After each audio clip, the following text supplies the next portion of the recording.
اب آپ اس مبارک سلسلے کا 25واں حلقہ سماعت فرمائیں۔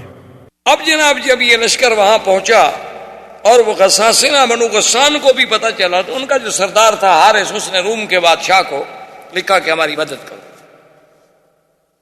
اصل ان کی بزدلی کی وجہ یہ بنی کہ وہ ارادہ کر رہے تھے بنو غسان کے ہم مدینے پہ حملہ کریں، اور اب وہ حیران ہو گئے کہ ہم مدینے پہ کیا حملہ کریں، مدینے سے تو مسلمان ہم پر حملہ کرنے کے لیے چل پڑے ہیں۔ اس نے پھر روم کے بادشاہ کو لکھا کہ ہماری مدد کریں، چونکہ ہم آپ کے حلیف ہیں۔ تو روم کے بادشاہ نے ہرقل کی قیادت میں، ہرقل کے بھائی کی قیادت میں 1,00,000 کا لشکر بھیجا، جس میں 50,000 تو گھوڑ سوار تھے، اور غساسنہ جو تھے ان کے پاس بھی 1,00,000 کا لشکر پہلے سے موجود تھا۔ تو اب آپ اندازہ کریں کہ 3,000 آدمی اور مقابلہ 2,00,000 سے، جن میں 50,000 تو صرف گھوڑ سوار ہیں، اور سر سے لے کر پاؤں تک وہ لوہے کے خودوں میں اور پیتل کے اس پلیٹوں میں چھپے ہوتے تھے کہ بس سوائے آنکھوں کے کچھ نظر ہی نہیں آتا۔ لیکن صحابہ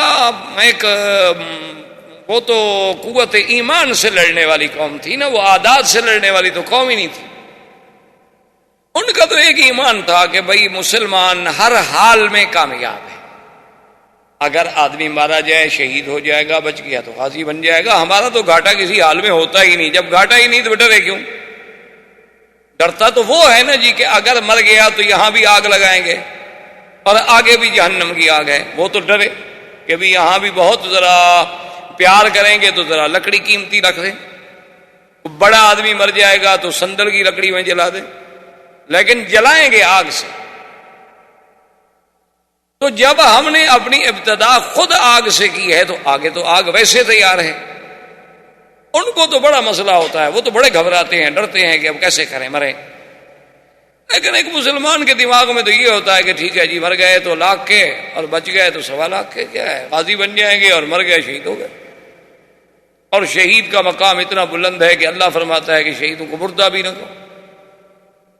تو اب جب یہ لشکر وہاں پہنچا تو سب سے پہلے پرچم حضور صلی اللہ علیہ وسلم کے حکم پر حضرت زید نے لیا، اور انہوں نے کہا کہ بھئی اب باتیں کرنے کا وقت تو ہے نہیں۔ ان کو پیغام دیا شریعت کے مطابق جو حضور کا فرمان تھا کہ بھئی 3 چیزیں ہیں ہماری، یا اسلام لے آؤ، یا جزیہ قبول کرو، ہمارے باج گزار بن جاؤ، ہمارے تابع بن جاؤ، اور نہیں تو بیننا و بینکم السیف، پھر تمہارے ہمارے درمیان فیصلہ تلوار کرے گی۔ انہوں نے کہا عجیب لوگ ہیں، 2,00,000 ہمارا لشکر ہے، 3,000 آدمی ہم سے آئے تلوار سے مقابلہ کرنے کے لیے۔ تو انہوں نے اپنے 5-4 ہزار آدمی کو حکم دیا کہ بھئی اب 2,00,000 کو لڑنے کی کیا ضرورت ہے، 3,000 کے مقابلے میں 4,000، 5,000، 6,000 بھیج دو۔ بھیج دیا، لیکن اللہ کی شان ہے کہ مسلمان اتنی طاقت سے اور اتنی قوت سے لڑے اور اتنی بے جگری سے لڑے کہ بھئی شام ہو گئی اور ان کی تو کشتوں کے پشتے لگا دیے مسلمان نے، اور مسلمانوں کا ایک بندہ بھی شہید نہیں ہوا۔ جب مغرب ہوئی جنگ ختم ہوگی۔ پہلے دور میں تو یہ ہوتا تھا نا، اب تو ریموٹ کنٹرول سے جنگیں ہوتی ہیں نا، اپنے ملک میں بیٹھو بٹن پہ ہاتھ لگاؤ بات ختم ہو گئی۔ وہاں تو یہ ہوتا تھا نا کہ جب رات ختم ہوگی جو مر گئے ہیں ان کو بھی تو اٹھانا ہے نا، اور پھر کوئی ایک دوسرے کو منع نہیں کرتا تھا۔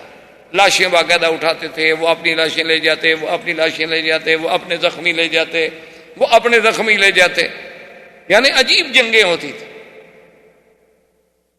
تبہ اکبر نے جب مدینہ منورہ پہ حملہ کیا اپنے دور میں، حضور صلی اللہ علیہ وسلم کی ولادت سے بھی پہلے جب مدینے پہ حملہ کیا تو عجیب اس نے رنگ دیکھا۔ اس نے اپنے علماء کو، رہبان کو بلایا کہ یار یہ کون سا شہر ہے جس پہ ہم نے حملہ کیا ہوا؟ انہوں نے کہا جی یہ یثرب ہے۔ نے کہا کیسے لوگ ہیں، دن کو ہمارے ساتھ لڑتے ہیں، شام کو ہمارے لیے کھانا بھیجتے ہیں۔ انہوں نے کہا میں تو اس شہر سے نہیں لڑتا، بس چلو آگے، بس چھوڑو، کیا لڑنا ہے۔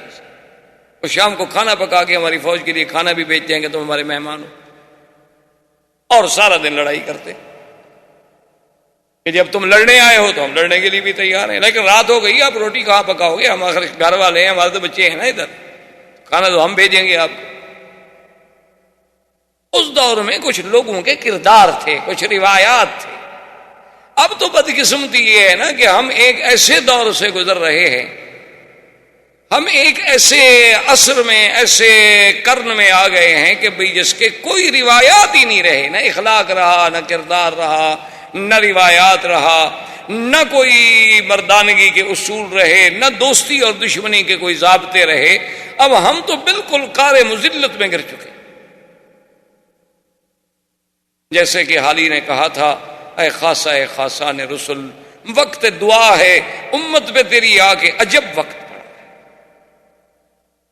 اب تو ہماری لڑائی ہوتی ہے کرکٹ کے میدان میں فلمی اداکاریں بھیج کر، حسینائے عالم کے مقابلے. کوئی مسلمانوں کا مجھے آپ میگزین یا ایک اخبار دکھائیں جو بغیر عورتوں کے فوٹو کے بکتا ہو، ایک اخبار. اور قدرت کی بات دیکھیں کہ ایک صفحے پر روضہ رسول اللہ کا منظر ہوگا اور حضور پاک صلی اللہ علیہ وسلم کی سیرت ہوگی اور کعبۃ اللہ کے دروازے کا منظر ہوگا، اور پچھلا صفحہ کھولو تو اس پہ عورتوں کے فوٹو، اندر کھولو تو فلموں کے اشتہار ہوں گے. یہ کون سا مسلمان ہے؟ ہم کیا ہو گیا ہے کہ مسلمان ہو کر وہ عورتیں جو فلموں میں کام کرتی ہیں وہ یہ کہتی ہیں کہ ہم مسلمانوں کی عزت ہیں. ہماری عزت اب طوائف ہیں اور کنجر رہ گئے. موسیقی ہمارے ہاں عبادت بن چکی ہے. کیا ہو گیا ہے میں سمجھ. لیکن اس زمانے میں کچھ کردار تھا. تو خیر جناب شام ہو گئی، دوسرے دن پھر لڑائی ہوئی، مسلمان نے پھر جناب مارا ان، اور کچھ مسلمان بھی شہید ہوئے لیکن بہت تھوڑے سے. 6 دن تک متواتر قتال، اتنا شدید قتال کہ وہ رومی کہتی ہیں ہم نے دنیا میں ایسی لڑائی نہیں دیکھی، مسلمان کہتے ہیں ہم نے بھی ایسی لڑائی نہیں دیکھی. اتنا شدید قتال ہوتا ہے. اور اسی اثنا میں اب دیکھیں مقام نبوت اور شان نبوت کے حضرت زید رضی اللہ تعالی عنہ شہید. اب حضور تو مدینہ منورہ میں ہے اور جنگ موتا میں. حضور نے مسجد نبوی میں بیٹھ کے فرمایا صحابہ زید شہید، انا للہ و انا الیہ راجعون.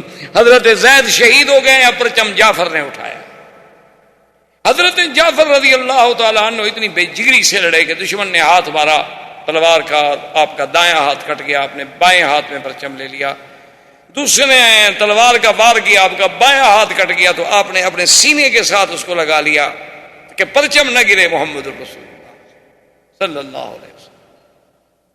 اتنے میں تلوار لگی حضرت جعفر کی، یہ کتف جو تھی یہاں تک نیچے سے کٹ گئی. حضرت جعفر بھی شہید ہو گئے. حضور صلی اللہ علیہ وسلم نے دوسری نماز میں جب حرم تشریف لے آئے تو آپ نے فرمایا استشہد جعفر، میرا جعفر بھی شہید. اور حضور حضرت جعفر کے گھر میں تشریف لے گئے اور ان کے بچوں کو بلایا اور سینے سے لگا رہے ہیں، چمٹا رہے ہیں، پیار کر رہے ہیں. تو جعفر کی بیوی آ گئی. اس نے کہا اخبرنی یا رسول اللہ، مجھے بتائیں بات کیا ہے، آپ نے کبھی ایسے نہیں کیا ہمارے بچوں کے ساتھ. حضور نے فرمایا یا بنت استشہد جعفر، جعفر شہید ہو گیا. فبقى رسول اللہ، حضور صلی اللہ علیہ وسلم. اور حضور صلی اللہ علیہ وسلم نے فرمایا انی اریت، میں دکھلایا گیا ہوں کہ اللہ نے اس کو یاقوت کے دونوں ہاتھ بنا دیے ہیں اور وہ پروں کے ساتھ فرشتوں کے ساتھ جنت میں پرواز کر رہے. حضرت جعفر کے بعد عبداللہ ابن رواحہ نے پرچم لیا. عبداللہ ابن رواحہ بھی شہید. اس کے بعد ایک صحابی نے پرچم ویسے پکڑا کچھ دیر کے لیے اور سامنے حضرت خالد ابن الولید آ گئے. اور یہ اسلام کا پہلا سریہ ہے، پہلا مارکہ ہے جس میں خالد مسلمانوں کی طرف سے شریک ہوا. 5 مہینے تو ہوئے تھے ابھی آپ کو اسلام لائے ہوئے. خالد ابن الولید رضی اللہ تعالیٰ عنہ کو اس نے کہا کہ دیکھو میں نے تو پرچم ویسے پکڑ لیا ہے، میں تو کوئی کمان کرنا نہیں جانتا، مہربانی کرو اب مسلمانوں کا پرچم تم لو. اس نے کہا دیکھو حضور پاک نے 3 کا نام لیا تھا، میرا تو نام ہی نہیں لیا.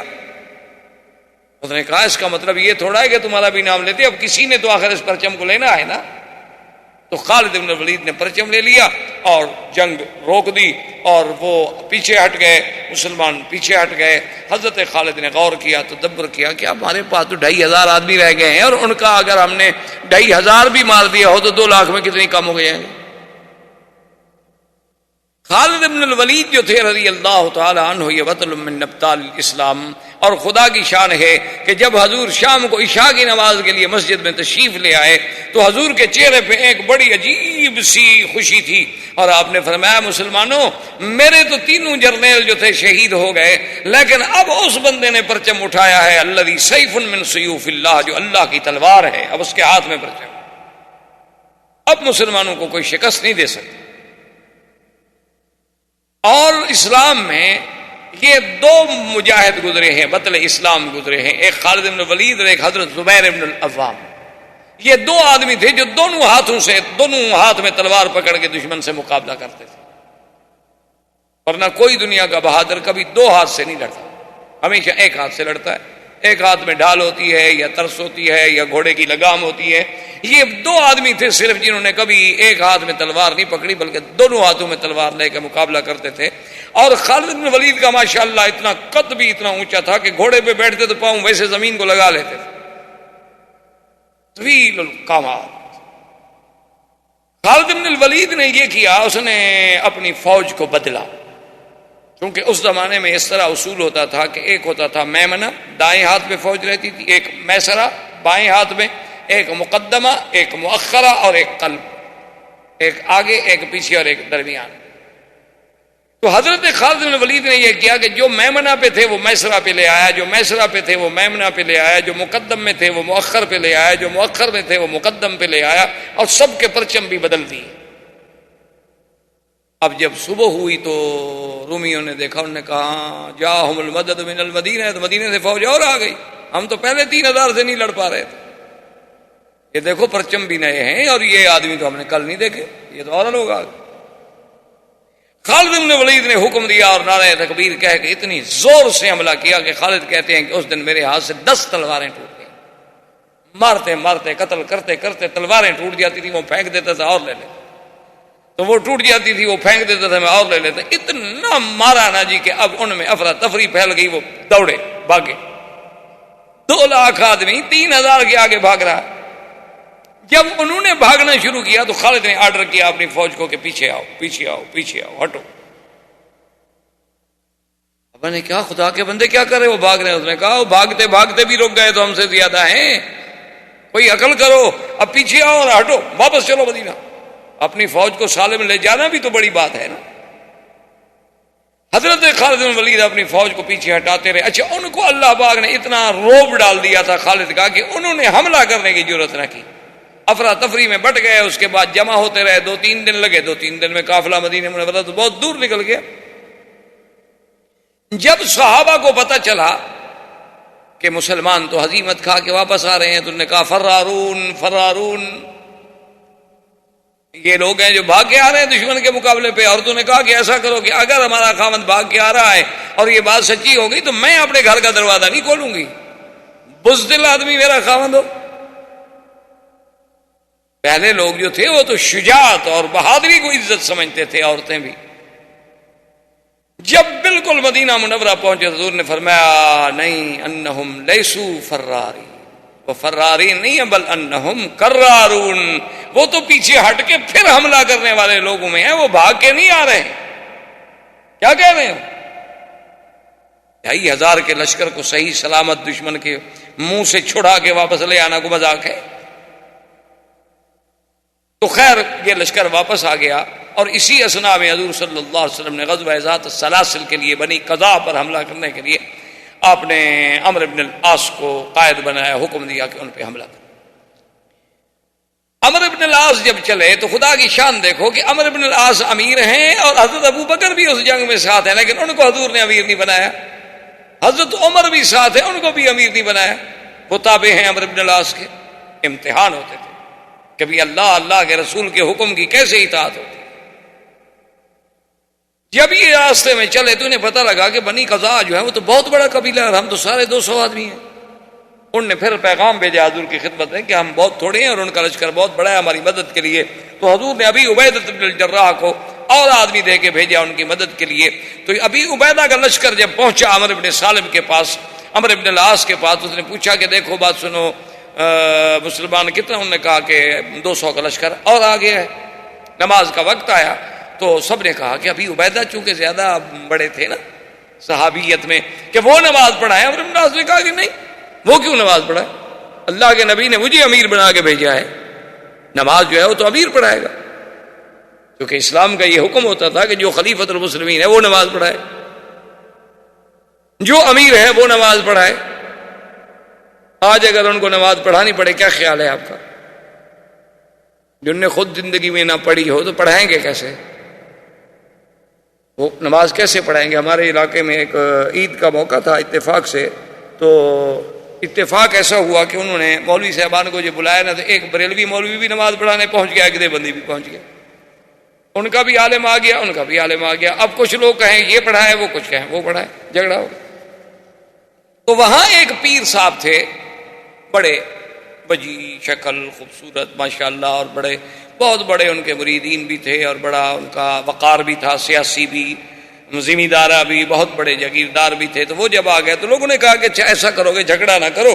اب وہ مولوی اس کے پیچھے نہیں پڑتا, وہ مولوی اس کے پیچھے نہیں پڑتا, تو سید بھی ہیں, آل رسول بھی ہیں, پیر بھی ہیں, ان کو منت کرتے ہیں کہ یہ عید پڑھا دیں. تو سب لوگ ان کے پاس آ گئے, انہوں نے کہا کہ جی ہم نے فیصلہ کیا ہے, لڑائی نہ ہو, آپ عید پڑھا دیں. اب پیر صاحب کہیں کہ نہیں بھائی نہیں, یہ مولوی صاحبان میں سے کسی کے پیچھے پڑھ لو.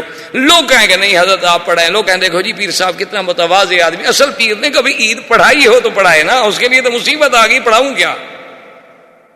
اس بیچارے کے لیے تو عذاب آ گیا نا. وہ کہ نہیں جی نہیں حضرت, یہ علماء ہیں ان کا. انہوں نے کہا نہیں حضرت, آپ آل رسول ہیں, سید ہیں, جہاں سید موجود ہو, قریشی موجود ہو, اور امام کیسے بن سکتا ہے؟ اب حضرت نے عید کے بجائے جنازہ پڑھا دیا, جو حضرت کو آتا تھا.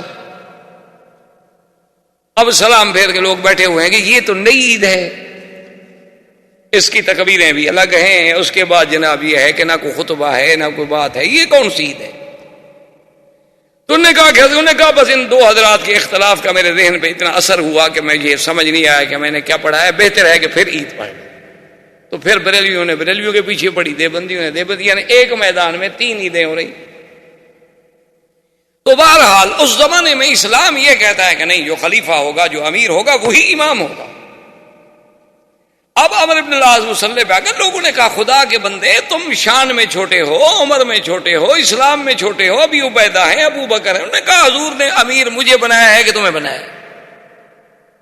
انہوں نے کہا امیر آپ کو بنایا. انہوں نے کہا پھر مصلی پہ میں کھڑا ہوں گا, پڑھے اللہ اکبر, سب نے نماز پیچھے پڑھی.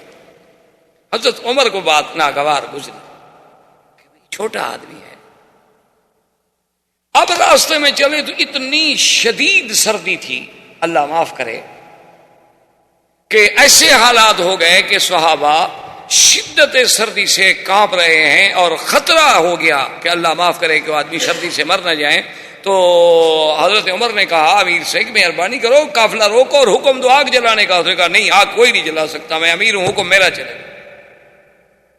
آگ نہیں جلانے دی. ساری رات صحابہ نے ایسے سردی میں گزارا. اچھا خدا کی شان ہے, انہیں خود غسل کی ضرورت ہو گئی تو انہوں نے تیمم کر لیا, اور فجر کی نماز پڑھانے کے لیے مصلی پہ بھی آ گئے. عمر نے کہا اللہ کے بندے, ہم وضو کے ساتھ ہیں, تم تیمم کے ساتھ ہو, تم امام بن رہے ہو. انہوں نے کہا امیر میں ہوں. انہوں نے کہا غسل کر لو. انہوں نے کہا غسل میں نہیں کرتا, تیمم میں نے کر لیا. انہوں نے کہا پانی موجود ہے تو تیمم کس بات کا؟ انہوں نے کہا سردی ہے, میں مر جاؤں. تیمم کے ساتھ نماز پڑھائی. جب مصلی پہ کھڑے ہوئے صحابہ پھر پیچھے کھڑے ہو گئے. ابھی امیر کی اطاعت تو کرنی ہے, حضور کا حکم ہے, نماز ہو نہ ہو, جو اللہ رسول کا حکم ہے ہم نے تعمیل کرنی ہے, نہیں ہوگی تو قضا کریں گے. اب کیا کریں, امیر جو کہے گا کریں گے تو صحیح ہے. اب جناب بہرحال وہ لشکر بنی خزاعہ کے پاس پہنچا اور اس کے ساتھ مقابلہ ہوا. اچھا اب خدا کی شان یہ ہے کہ مقابلے میں اللہ نے فتح دی, کامیابی دی, اور دشمن منتشر ہو گیا. جب وہ منتشر ہو گیا تو اس نے کہا کہ واپس چلو. حضرت عمر غصے میں حضرت ابو بکر کے پاس ہے. انہوں نے کہا یہ اچھا امیر ہے ہمارا بھائی, نہ آگ جلانے دیتا ہے, بغیر وضو کے حضرت نماز پڑھا دیتے ہیں. اب ہم جیت گئے, دشمن بھاگ رہا ہے, کہتے واپس آؤ.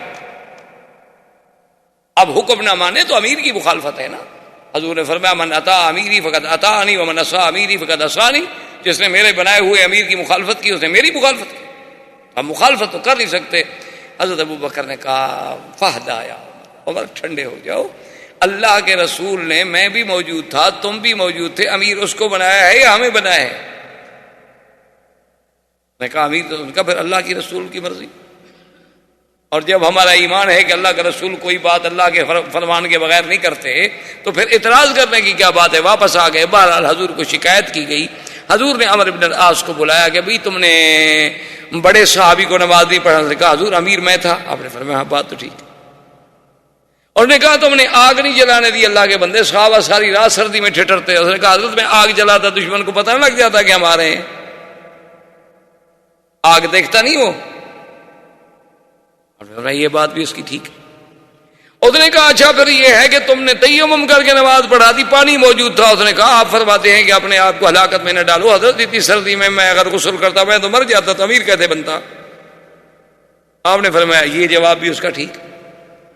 جب حضور نے فرمایا کہ اچھا جب بنو قزاع پہ تم نے قابو پا لیا، وہ فرار ہو گئے اللہ کے بندے، تم نے اپنے لشکر کو حکم دے دیا کہ واپس مدینے چلو.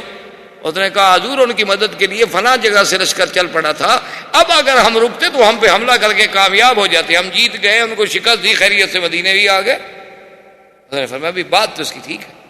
حضور نے اس کی ساری باتیں تسلیم کر لی اور حضرت عمر اور صحابہ سے کہا کہ بھئی بات اس کی بالکل صحیح ہے اور وہ جو کچھ کہہ رہا ہے کہہ صحیح رہا، تو لہٰذا اس کی بات جو ہے مان. اسی اسنا میں حضور صلی اللہ علیہ وسلم نے ایک سریے کو بھیجا. اعرابی تھا، ایک بدو تھا، اس کے ساتھ اعرابی تھے، صفا تھے، بڑے بہادر لوگ تھے. انہوں نے بھی اسلام کے خلاف حملہ کیا تھا.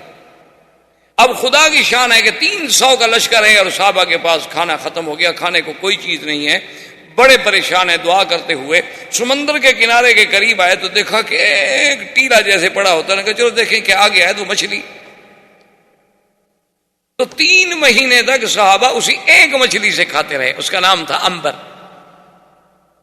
یہ آج کل جو بازاروں میں امبر ملتا ہے نا، اتنے امبر، اصلی امبر جو ہے یہ مچھلی کے قے کرتی ہے اور وہ سمندر میں تیرتا ہوا دریاؤں کے کنارے پہ آتا ہے تو وہ جاننے والے لوگ اس کو پکڑ کے لے آتے ہیں. اصل میں یہ اسی امبر مچھلی کی قے ہوتی. تو وہ اتنی بڑی مچھلی تھی کہ جب صحابہ کھاتے رہے تو ان نے تجربے کے طور پر اس کی جو آنکھ کی گلائی تھی نا اس میں 10 صحابی بیٹھ گئے. اور جب اس کے ڈھانچے کو کھڑا کیا تو ایک صحابی جو سب سے بڑے لمبے قد کے تھے اس کو اونٹ کے اوپر کہا کہ تم کھڑے ہو جاؤ. اونٹ کے اوپر کھڑا ہوا لیکن پھر بھی وہ ڈھانچہ اوپر رہا.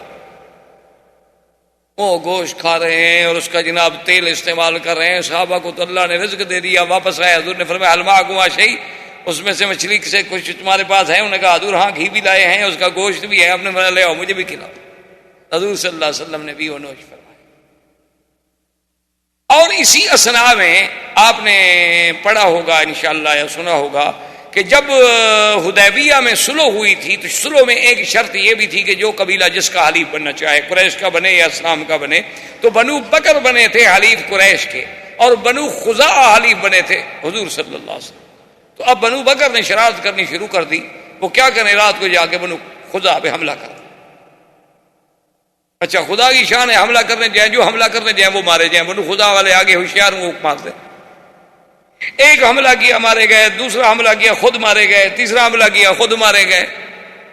اب بنو بکر جو تھے وہ اکٹھے ہو کے قریش کے پاس آئے اور اسی سہیل ابن عمرو، وہ جو صلح لکھنے والا شخص، ابو سفیان، سہیل ابن عمرو، حارث ابن ہشام، ان کے پاس آئے دارالندوہ میں. انہوں نے کہا کہ دیکھو ہم آپ کے حلیف ہیں اور بنو خزاعہ والوں نے تو ہمارے اتنے بندے مار دیے ہیں. انہوں نے کہا کہ دیکھو ان نے تو نہیں مار دیے، حملہ تو تم نے کیا. انہوں نے کہا ہم نے حملہ کیا، کچھ کیا، لیکن بندے ہمارے مارے گئے، ہم نے بدلہ لینا ہے، تم ہمارے حلیف ہو، ہماری مدد کرو. انہوں نے کہا اچھا یہ بات راز میں رکھو، کہیں حضور صلی اللہ علیہ وسلم تک مدینے میں نہ پہنچ جائے، چونکہ ہمارا تو معاہدہ ہے کہ لڑائی نہیں کرنی، لیکن ہم تمہاری مدد کریں. تو بنو بکر کو جب قریش کی مدد کا حکم ملا تو بہت بہادر ہو گئے. اب بنو خزاعہ نے سوچا کہ یہ 2-3 دفعہ اپنے بندے مروا چکے ہیں اور بہت بڑی لڑائی کر نہیں سکتے، چونکہ معاہدے میں طے ہو چکا ہے 10 سال کے لیے جنگ نہیں ہونی ہے. تو اب جناب ان کے کچھ آدمی طواف کرنے کے لیے مکہ میں آئے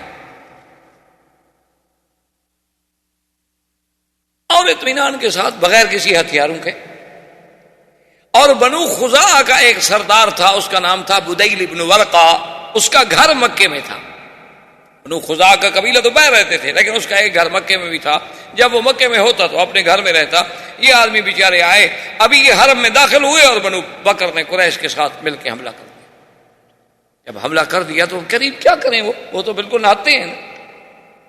وہ دوڑے اور بدیل ابن ورقہ اپنے سردار کے گھر پہنچے کہ بھئی وہاں جائیں، کم از کم ہمیں اس کے گھر میں پناہ مل جائے گی، اندر کوئی ہمیں ہتھیار مل جائیں گے۔ آگے آئے، خدا کی شان ہے، دروازہ بند ہے، وہ دروازہ بھی نہ کھلا، وہاں سے بھاگے، وہ حرم میں داخل ہو گئے۔ لیکن قریش نے اور بنو بکر نے ان کے 23 آدمی جو تھے وہ اللہ کے حرم میں قتل، حالانکہ حرم میں تو کافر بھی نہیں لڑتے تھے۔ بہرحال جب وہ قتل ہو گئے، بنو خزاعہ کو پتہ چلا، بنو خزاعہ نے قریش سے کہا کہ بھی یہ تو غدر ہے، ہمارا فیصلہ کر۔ دار الندوہ میں اجتماع ہوا۔ ایک آدمی تھے عبداللہ ابن سعد ابن ابی السرح، یہ پہلے مسلمان ہو گیا، حضور کا کاتب تھا، وحی بھی لکھتا تھا، قرآن بھی لکھتا تھا، بعد میں یہ مرتد ہو کے بھاگ آیا، مکے آ گیا، وہ بھی موجود تھا۔ اس نے کہا دیکھو بات سنو، میں چونکہ مسلمانوں کے ساتھ رہا ہوں اور اللہ کے نبی کے ساتھ رہا ہوں، میں جتنے احوال کو جانتا ہوں تم نہیں جانتے ہو، میری اگر مشورہ مانتے ہو تو 3 باتیں ہیں، ان 3 میں سے کوئی ایک بات مانو۔ انہوں نے کہا کیا بات؟ انہوں نے کہا بات یہ ہے کہ تم نے عہد توڑا ہے، یہ عہد ہے کہ بھئی کوئی آدمی اب قریش اور حضور صلی اللہ علیہ وسلم کی جنگ نہیں ہوگی، اور جو حضور کا حلیف ہے وہ حضور کے ساتھ، جو تمہارا حلیف ہے تمہارے ساتھ، تو اس حلیف پر بھی اگر جنگ ہوگی تو وہ گویا مدینے والوں پر جنگ تصور ہوگی، اور تم نے بنو خزاعہ پہ حملہ کیا ہے، یہ تو اچھا نہیں۔ اور پھر اس سے بڑا کوئی جرم ہے کہ تم نے وہ حرم میں بھاگے بیچارے، تم نے حرم میں بھی قتل کر دیا۔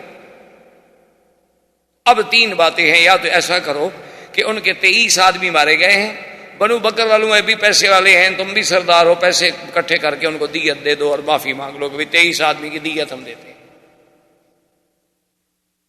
انہوں نے کہا نہیں، یہ تو کمزوری والی بات ہوئی نا کہ پھر ہم جائیں اور معافی مانگیں اور دیت ادا کریں۔ انہوں نے کہا اچھا اگر یہ نہیں کرتے ہو تو پھر ایسا کرو کہ بنو خزاعہ اور بنو بکر ان دونوں سے کہو کہ آج کے بعد تم دونوں لڑو، مرو، بچو، جہنم میں جاؤ، ہم تمہاری کوئی مدد نہیں کریں گے، اور مدینے پیغام دے دو کہ جناب ان کی لڑائی ہو گئی ہے لیکن ہم نے جواب دے دیا، ہم اپنے حلیف کی مدد نہیں کر رہے، آپ بھی اپنے حلیف کی مدد نہ کریں۔ تو یہ ایک معقول بات ہوگی اور حضور مان لیں گے۔ انہوں نے کہا کہ ہمارے حلیف ہیں، ہم ان کو چھوڑ تو نہیں سکتے۔ اچھا تیسری بات بتاؤ کہ تیسری کیا ہوگا؟ تیسری پھر تیار ہو جاؤ، تلواریں تیار کرو، پھر حضور حملہ کریں گے۔ وہ اپنے حلیف کو نہیں چھوڑیں، وہ اپنے حلفاء کی مدد کریں۔ انہوں نے کہا اچھا ٹھیک ہے بھائی، دیکھا جائے گا۔ اس کے بعد انہوں نے سوچا کہ بھی معاملہ تو خراب ہو گیا ہے اور نقض عہد بھی ہم سے ہوا ہے۔ انہوں نے کہا ایسا کرو ابو سفیان کہ تم چلے جاؤ مدینہ منورہ اور کسی طریقے سے حضور صلی اللہ علیہ وسلم سے یہ کہو کہ حضور بڑا اچھا وقت گزر رہا ہے اور دیکھیں نا ماشاءاللہ آپ کو بھی اطمینان ہے، ہمیں بھی اطمینان ہے، آپ بھی اپنی دعوت اسلام دے رہے ہیں، ہم اپنا کام کر رہے ہیں، تو یہ عقد جو ہے نا ہم دوبارہ آئے ہیں تجدید کرنے کے لیے، اور مدت 10 سال کے بجائے 20 سال کی ہم چاہتے ہیں آپ کی صلح ہماری اور قائم رہے۔ اور اگر حضور نے تجدید عہد کر دی اور مدت بڑھا دی اور دستخط کر دیے تو پھر حملہ نہیں کریں گے، کیونکہ تازہ عقد تجدید ہو گیا۔ اگر وہ بنو خزاعہ کا بدلہ لیتے تو عقد تجدید نہ کریں، عقد تجدید ہو گیا تو اب بنو خزاعہ کا کیسے مدد کریں گے؟ انہوں نے کہا کہ ہاں تلک المکیدہ، یہ ہے چال، اگر اس میں ہم کامیاب ہو جائیں تو پھر تو کام بن سکتا۔ ابو سفیان کو نے کہا کہ چونکہ مکے کے سردار تم ہو، یہ کام تم کر سکتے ہو، اور تو کوئی چھوٹا موٹا آدمی تو کر نہیں سکتا، حضور ہر کسی کی بات تھوڑی سنیں گے۔ ابو سفیان چل پڑا مدینہ شریف کے لیے، اور انہوں نے کہا کہ ابو سفیان یہ کام جلدی کرو، حضور کو کہیں یہ پتہ بھی نہ لگ جائے کہ ہم نے بنو بکر کے ساتھ مل کے بنو خزاعہ کو نقصان پہنچایا ہے۔ لیکن بنو خزاعہ والوں نے، ایک ان کا شاعر تھا سالم ابن عمر، اس کو بھیجا کہ تم فوراً مدینے پہنچو اور حضور کو خبر دو کہ ہمارے ساتھ یہ ہو گیا۔ سالم ابن عمر نے تو جی ایسے سفر کیا نا کہ وہ شاعر آدمی تھا، لیکن اپنی قوم کا درد تو ہر کسی کو ہوتا ہے نا جی۔ وہ رات اور دن اپنا اونٹ دوڑاتا رہا، آرام تک نہیں کیا۔ وہ تو جو 6 دن کا سفر تھا نا 3 دن میں کر کے مدینے میں پہنچ گیا۔ حضور بیٹھے ہوئے تھے مدینہ مسجد نبوی میں، صحابہ بیٹھے ہوں تو آیا رونا شروع کیا اور اس نے مرثیہ پڑھا اپنی قوم کا کہ میرے جوان کیسے ان کی لاشیں حرم میں پھڑک رہی ہیں، 23 سر کٹے ہوئے ہیں اور 23 انسانوں کے ٹکڑے جو ہیں اللہ کے حرم میں بکھرے پڑے ہیں، اور قریش جو ہیں وہ بنو بکر کی مدد میں ہیں اور ہم لاوارث ہو گئے ہیں، ہمیں ہمارے حلفاء جو ہیں پوچھتے نہیں۔ اس نے ایسے انداز میں شعر پڑھے، حضور صلی اللہ علیہ وسلم کو بھی جوش آ گیا. آپ نے فرمایا نصرت یا سالم، نصرت یا سالم، نصرت یا سالم، سالم تمہاری امداد ہوگی، فکر نہ کرو، اللہ کا نبی تمہاری مدد کرے گا. بدیل ابن ورقہ جو ہے وہ بھی وفد لے کے چل پڑا حضور کو خبر دینے کے لیے. ان کا جو سردار تھا بنو خزاعہ کا آیا، اس نے کہا حضور ہمارے ساتھ تو ظلم ہو گیا کہ 23 جوان اور طواف کرتے ہوئے اللہ کے حرم میں قتل کر دیے جائیں، اس سے بڑا کوئی ظلم ہے؟ حضور نے فرمایا بدیل تم فکر نہ کرو، ہم تمہاری مدد کریں گے اور بدلہ لیں گے. ابو سفیان جا رہا ہے اور بدیل ابن ورقہ واپس آ رہا ہے مدینے سے. ابو سفیان نے ایک دوسرے کو ملے، اس نے کہا بدیل کیا حال ہے، خیریت ہے، کہاں گئے تھے؟ مدینہ گئے تھے. اس نے کہا نہیں مدینہ تو ہم نہیں گئے. کہاں گئے؟ انہوں نے کہا یہ مدینہ منورہ کی ایک طرف اور ایک قبیلہ تھا کہ وہاں میرے رشتہ دار ہیں، میں تو وہاں گیا تھا اور وہاں سے واپس. اس نے چھپایا کہ میں یہ نہ بتاؤں کہ حضور کو میں ابھی کہہ کے آ رہا ہوں. اس نے کہا تم مدینہ میں گئے بھی نہیں؟ انہوں نے کہا مدینہ میں نہیں گئے. بھائی میں اگر جاتا مدینہ تم سے کوئی ڈرنے کی بات ہے میں تمہیں بتا دیتا کہ میں مدینہ گیا تھا. خیر ابو سفیان نے بھی وہاں رات گزاری، بدیل بن ورقہ نے بھی وہاں رات گزاری. منزل تھی صبح کو بدیل بن ورقہ مکے کی طرف چل پڑا اور ابو سفیان نے اپنے جو ساتھی ساتھ تھے ان کو کہا کہ ٹھہرو، جا کے ان کے اونٹ جو ہے نا ان کی جہاں لید پڑی ہو نا وہ لید اٹھا کے لے آؤ. وہ لید اٹھا کے لے آئے تو ابو سفیان نے کہا اس کو توڑو، اس کے اندر کھجور ہے، کھجور کی گٹھلی ہے.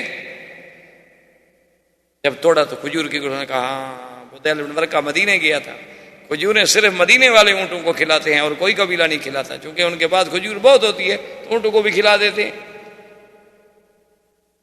اس کا مطلب ہے کہ حضور کو اطلاع پہنچ گئی. اب یہ نہیں ہے کہ میں اندھیرے میں رکھ سکوں، حضور کو پتہ چل گیا ہے کہ بنو بکر نے کیا کیا.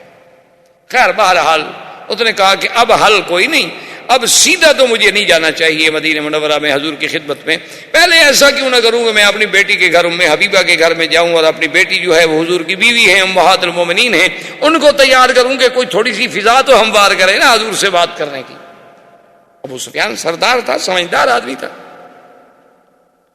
جب آیا ام حبیبہ نے سلام کیا، استقبال کیا اور وہاں جو ایک فراش کیا ہوتا تھا، ایک ٹاٹ کا ٹکڑا تھا جو حضور کے لیے بچھایا جاتا تھا، وہ بچھا ہوا تھا، اس پہ بیٹھنے لگا ابو سفیان. تو اس نے جلدی جلدی سے فراش اٹھا لیا، جلدی سے کھینچا اور لپیٹ لیا. ابو سفیان نے دیکھا، اچھا اچھا اچھا، کیونکہ یہ فراش اصل میں پرانا ہے اور کم قیمت ہے اور یہ مکے کے سردار کے نیچے بچھانے کے قابل نہیں ہے، اس لیے اٹھا رہی ہو تاکہ کوئی اور اچھا فراش میرے لیے بچھانا چاہتی ہے.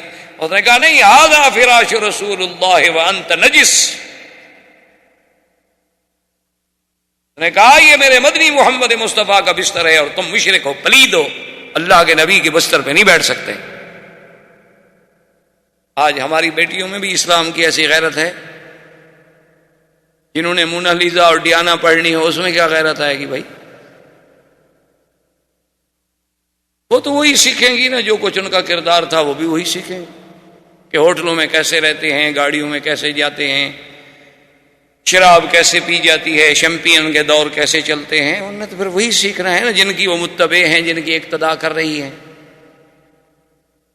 ام حبیبہ ہے، اس نے کہا ام حبیبہ اصابک شر من بعدی، مجھ سے دور ہو کر تیرا اخلاق بھی بگڑ گیا. اس نے کہا اخلاق کی بات نہیں، اب تمہارے اور ہمارے درمیان میں اسلام اور کفر کی دیوار ہے. میں سب سے پہلے حضور سے پوچھوں گی، ورنہ تو میرے گھر میں بیٹھ بھی نہیں سکتے، کھانا بھی نہیں کھا سکتے، رہ بھی نہیں سکتے جب تک مجھے حضور اجازت نہ دے. تو مشرک ہو، ہم مسلمان ہیں، اب باپ بیٹی کا کیا رشتہ ہے؟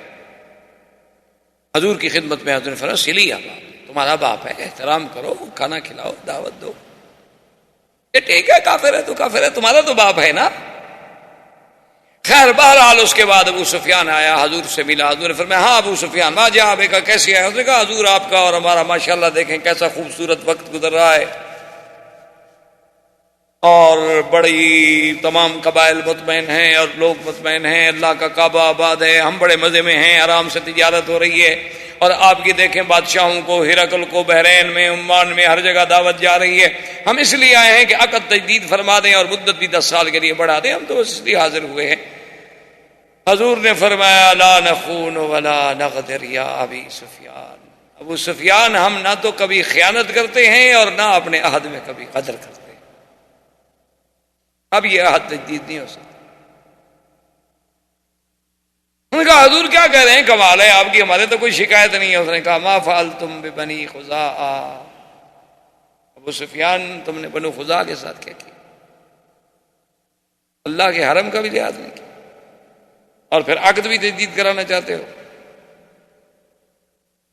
سفیان کے تو پاؤں کے نیچے زمین نکل گئی۔ اس نے کہا اب کیا ہو سکتا، حضور کو تو پورا پتہ ہے۔ ابو سفیان بھاگا حضرت ابو بکر کی خدمت نے کہا ابو بکر انت سید القوم، تم بھی تو سردار، افعل خیرا لک الشرف الى آخر الدہر۔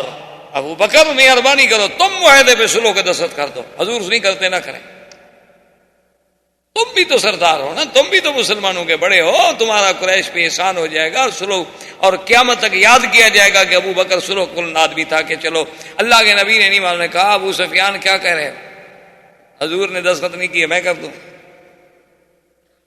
کیا کہہ رہے ہو، عقل سے بات کرو۔ فذهب الى عمر، حضرت عمر کی خدمت میں آ گیا۔ حضرت عمر نے کہا یہی بڑی بات نہیں کہ میں تمہیں کچھ نہیں کہہ رہا۔ حضرت عمر نے کہا مجھ سے تم معاہدے پہ دستخط کرانے آئے ہو، میرا یہی احسان نہیں مانتے ہو کہ میں نے صبر کیا ہوا ہے، تمہیں دیکھ رہا ہوں اور کچھ نہیں کہہ رہا، ورنہ میری تو تلوار تڑپ رہی ہے۔ تم مجھ سے معاہدہ کرانے آئے ہو حضور کے خلاف۔ ابو سفیان تمہارا ہمارا عہد اگر نہ ہوتا نا، اور تم ہمارے پاس مدینے میں نہ ہوتے، آج مہمان قاصد سفیر ہو، بس مہربانی کرو میری آنکھوں کے سامنے سے چلے۔ حضرت عثمان کے پاس آئے، حضرت عثمان نے جواب دے دیا، حضرت علی کے پاس آئے، حضرت علی نے جواب دے دیا، ابھی بھی فاطمہ کے پاس چلے گئے۔ انہوں نے کہا بی بی فاطمہ آپ بھی تو بنت رسول اللہ ہیں، آپ اس معاہدے پہ دستخط کر دیں۔ انہوں نے کہا انما امرأ یا ابی سفیان، عقل کی بات کرو، میں عورت ہوں، عورتیں کبھی معاہدہ کرتی ہیں؟ اس نے کہا اچھا یہ چھوٹا جو ہے کون ہے؟ اس نے کہا حسن میرا بیٹا ہے۔ اس نے کہا چلو یہ دستخط کر دے۔ اس نے کہا 4 سال کا بچہ ہے حسن۔ اس نے کہا ایسے ایک لکیر مار دے، میں قریش والوں کو تو کہہ سکوں نا کہ چلو حضور کے بیٹے نے دستخط کر دیا، حضور نے نہ صحیح، حضور کا بیٹا تو ہے نا۔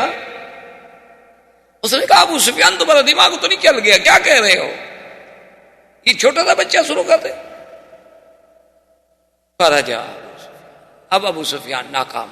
نے کہا کہ بس اب میرا جو وہ طریقہ تھا نا، میرا مقصد یہ تھا نا کہ اگر کوئی ایک صحابی بھی دستخط کر دیتا تو اب باہر کے قبائل تو نہیں جانتے نا کہ حضور پاک نے دستخط کیے ہیں یا قبیلے نے کسی ابو بکر عمر عثمان نے دستخط کیے، میں تو شور کر دیتا نا کہ صحابہ نے دستخط کر دیے، معاہدہ ہو گیا، اور اس کے بعد معاہدہ توڑ رہے ہیں۔ بہرحال ابو سفیان واپس آ گیا اور حضور صلی اللہ علیہ وسلم نے سیدہ عائشہ صدیقہ رضی اللہ تعالی عنہا کو حکم دیا کہ تجہزی عائشہ، میرے لیے سامان تیار کر۔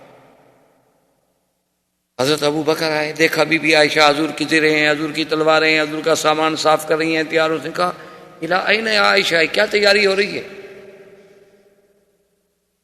اس نے کہا لا عالم یا ابت، حالانکہ اس کو پتہ تھا، لیکن راز ہے رسول اللہ کا، بیٹی اپنے باپ کو بھی نہیں بتا رہی۔ اس نے کہا اللہ کے نبی کا راز ہے۔ انہوں نے کہا ابا جان مجھے نہیں پتا۔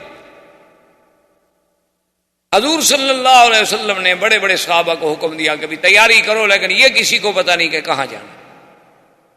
آخر جب لشکر مکمل طور پہ تیار ہو گیا تو 3500 کا لشکر لے کر حضور مدینہ منورہ سے نکلے، اور کسی کو پتا نہیں کہ کہاں جانا، الا بعض روایات میں ہے کہ ابا بکر و عمر، ان 2 کو پتا، باقی کسی بھی اور دیکھیں پھر اس زمانے میں سیرت کردار رسول اور سیرت رسول میں دیکھیں کہ حضور بحیثیت ایک جرنیل، حضور نے حکم دیا کہ جتنے راستے مکے اور مدینے کے جانے والے، جتنے سڑکیں ہیں ظاہر کی، خفیہ، چوری کی، پہاڑوں کے اندر کی، سب پر اپنی سیکورٹی عمر اپنے حراس پہرے دار لگا دو، جو مدینے آنا چاہے اس کو مت روکو، آنے دو، اور جو مدینے سے نکلنا چاہے اور کہیں جانا چاہے اس کو پکڑ لو، اس کو نہ جانے۔ اکثر یہ تھا کہ جو باہر سے مدینے آ رہا ہے تو آ جائے اپنا کام کرے، لیکن جو مدینے سے نکل رہا ہے وہ کہیں مکے والوں کو جا کے بتا نہ دے کہ لشکر تیار ہو کے آ رہا ہے۔ سارے راستوں پہ حضور نے پیرے بٹھا دیے. اور اسی اسنا میں حضور پاک نے فرمایا یا علی، حضرت علی حاضر نے فرمایا زبیر بن العوام نے کہا حاضر یا رسول اللہ، انہوں نے فرمایا فاتوا روضۃ خاخ فإن بها زعینۃ ومعها کتاب، کہ فلاں خفیہ راستے سے روضہ خاخ پہ پہنچو جلدی، وہاں ایک اونٹنی پہ ایک عورت جا رہی ہے، اس کے پاس ایک خط ہے جو مکے والوں کے پاس لے کے جا رہی ہے ہمارے خلاف، اس عورت کو بھی اور خط کو برآمد کر کے پیش کرو. حضرت علی اور حضرت زبیر العوام نے اپنے ساتھی لیے اور گھوڑے دوڑائے اور دوڑ پڑے، اور وہ اونٹنی پہ جا رہی تھی. یہ گھوڑوں کا سفر تھا ماشاءاللہ، اور پھر گھوڑے دوڑانے والا بھی زبیر اور حضرت علی ہو تو گئے تو اسی جگہ روضہ خاک پہ وہ اونٹنی پہ جا رہی ہے، ایک عورت جا کے پکڑا، عقیفی ٹھہر جاؤ. یہ عورت بھی طوائف تھی، اناک اس کا نام تھا. جیسے بت پرستی بہت پرانی ہے نا، اسی طرح طوائف پرستی بھی بہت پرانی ہے. یہ بھی ابتدا سے ہے. تو اس کا نام اناک تھا، اور یہ بظاہر مدینہ منورہ میں آئی تھی مدد لینے کے لیے، حتیٰ کہ حضور کی خدمت میں بھی آ گئی. حضور نے فرمایا تم ادھر کیا کر رہی ہو؟ اس نے کہا رسول اللہ قتل رؤساء قریش، بڑے بڑے سردار جو تھے وہ تو بدر میں مارے گئے، اب ہم لوگ بھوکے مر رہے ہیں، کیا کریں؟ میں مدد کے لیے آئی ہوں. کیونکہ ہم لوگوں کو تو پیسہ سردار ہی دیتے تھے نا، وہ تو مر گئے. تو آپ نے کہا، حضرت نے کہا ماں کی کتاب تمہارے پاس ایک خط ہے؟ اس نے کہا لیس معی کتاب، میرے پاس کوئی خط نہیں. آپ نے فرمایا لا ماں کی کتاب، انہوں نے کہا لا میرے پاس کوئی خط نہیں. ہم نے کہا فتش، سامان کھولو. سامان کھولا، سارا سامان تلاش کیا، ایک ایک چیز ڈھونڈ نکالی، خط کوئی نہیں.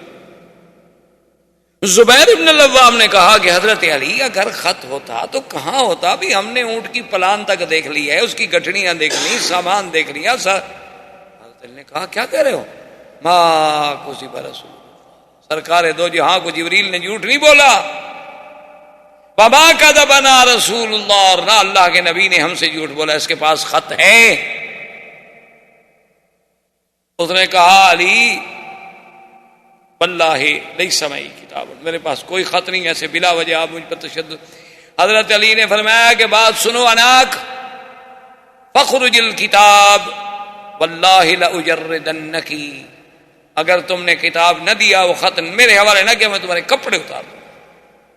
پھر تلاشی کر اب ڈر. اس نے کہا فاعرضا، اچھا. اس نے کہا بھی تم سارے ادھر منہ پھیرو، آخر میں عورت ہوں.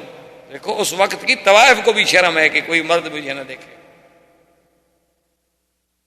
آج کا فیصلہ آپ خود کر لیں. تو سب نے ادھر منہ پھیر لیا. اس نے بال کھولے، بالوں کے اندر خط چھپایا ہوا تھا، اس کے بال تھے بہت بڑے، تو بالوں کو لپیٹ کے خط اندر رکھ کے ایسے موڑا بنا کے اوپر مچان بنا کے اوپر دوپٹہ ڈالا ہوا تھا اس نے. اب وہاں کس کو شبہ ہو سکے جی اتنا خط ہے بالوں کے اندر لپٹا ہوا. اب تو نکال کے دے دیا. اس نے کہا چلو حضور کی خدمت میں پیش کیا. وہ خط تھا حاطب ابن ابی بلتعہ، صحابی ہیں، ان نے خط لکھا تھا مکے والوں کو کہ قدم رسول اللہ، حضور کا لشکر آ رہا ہے. حضور نے بلایا حاطب ابن بلتعہ. آپ نے فرمایا خط تم نے لکھا ہے؟ اس نے کہا نام ہے. اناک کو دیا تھا. حضرت عمر تو جوش میں تڑپ اٹھے. اس نے کہا دعنی یا رسول اللہ اضرب عنق ھذا المنافق، حضور مجھے اجازت دے میں اس منافق کی گردن اڑا دوں. اس نے فرمایا ماذا تقول یا عمر انه بدری وان الله اطلع الى اهل بدر فقال اعملوا ما شئتم فاني قد غفرت لهم.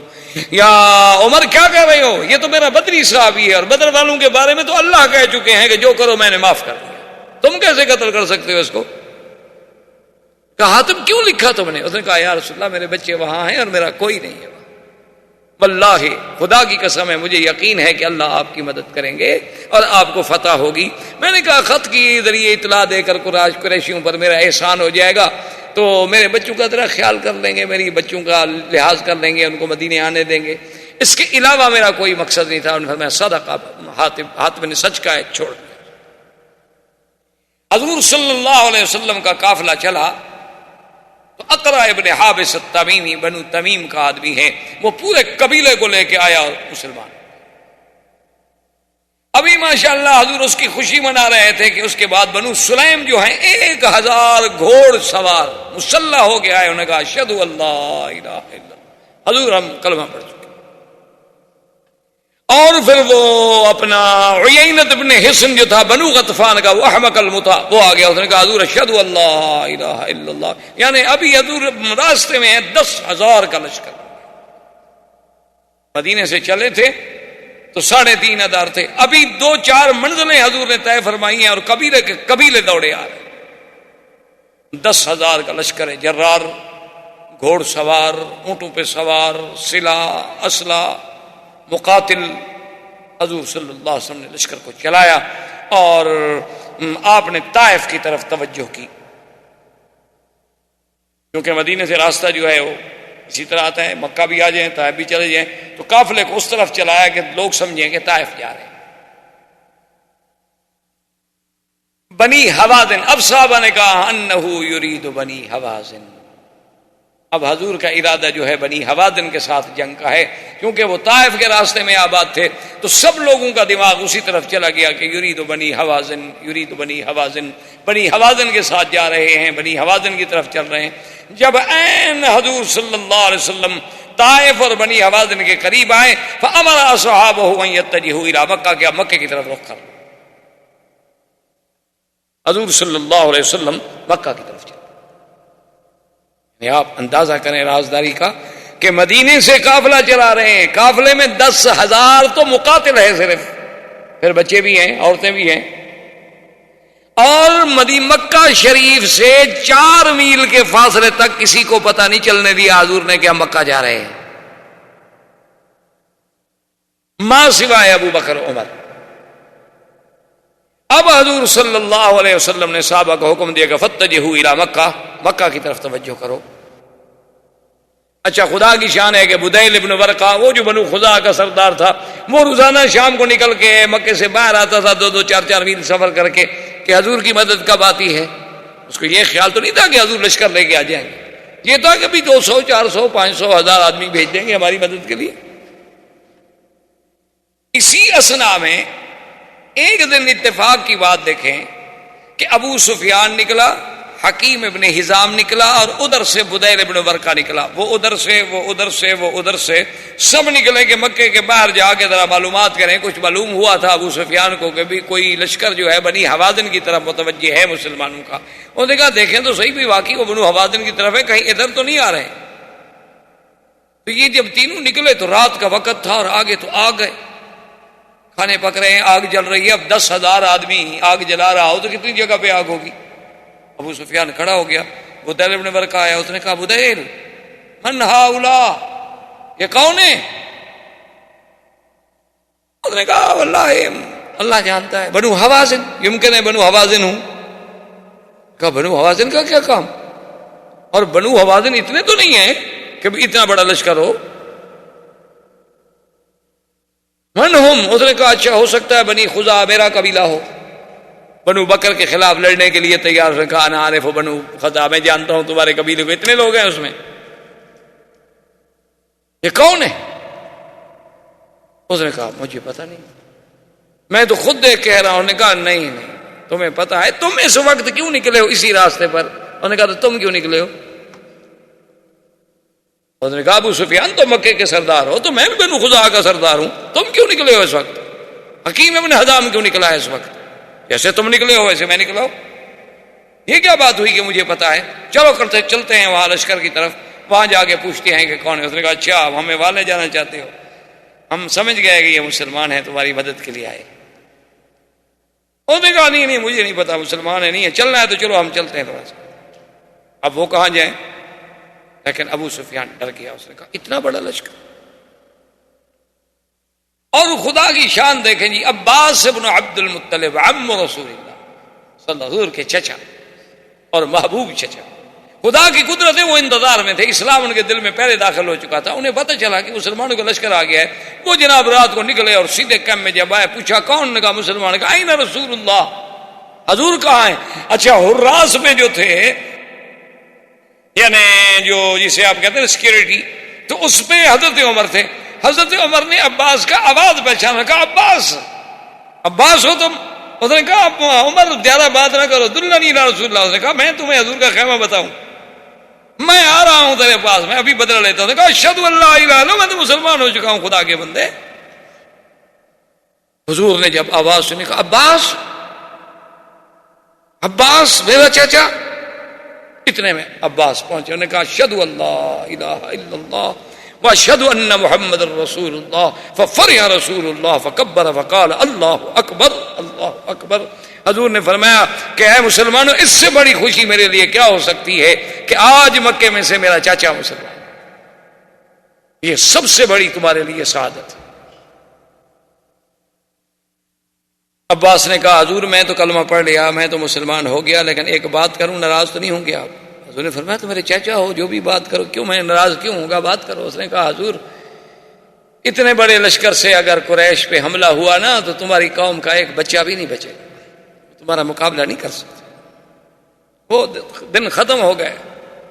یہ 10,000 کا لشکر جرار ہے، اس کا کون مقابلہ؟ تو حضور نے فرمایا عباس تم نے دیکھا نہیں انہوں نے کیا غدر کیا؟ اس نے کہا حضور انہوں نے تو جو غدر کیا، میں کہتا ہوں اب بھی ان کو معافی دے، ورنہ پھر قریش کا تو کوئی بچہ بھی نہیں بچے. حضور نے فرمایا عباس تم تو مسلمان ہو گئے، قریش تو مجھ سے معافی نہیں مانگ رہے نا کہ میں معافی دوں. انہوں نے کہا حضور پھر مجھے اجازت دیں، میں جانے دیں ابو سفیان سے جا کے بات کرتا ہوں، ورنہ قریش نہیں بچیں گے، ایک بچہ بھی نہیں بچے گا مکے میں. اتنے لشکر نے جب حملہ کر دیا تو ایک بچہ بھی نہیں بچا، کیونکہ بنو سلیم ہیں، بنو غطفان ہیں، اور پھر وہ بنو خزاع ہیں جن کے 23 آدمی مرے ہوئے تھے، بنو تمیم ہیں، اور مہاجرین و انصار ہیں. حضور ان کے دلوں میں تو وہ کفار قریش کے خلاف جو لاوا ہے پک رہا ہے، کون بچے گا؟ مہربانی کرو ورنہ مکے میں قتل عام ہو جائے. حضور نے فرمایا اچھا. اس نے کہا حضور ایسا کریں کہ مجھے کوئی نشانی بھی دیں. فآتا ہو بغلتہ، حضور نے اپنا بغلہ دیا کہ میرے خچر پہ بیٹھ کے جاؤ. تو حضرت عباس حضور کے خچر پہ مکہ کی طرف روانہ ہوئے.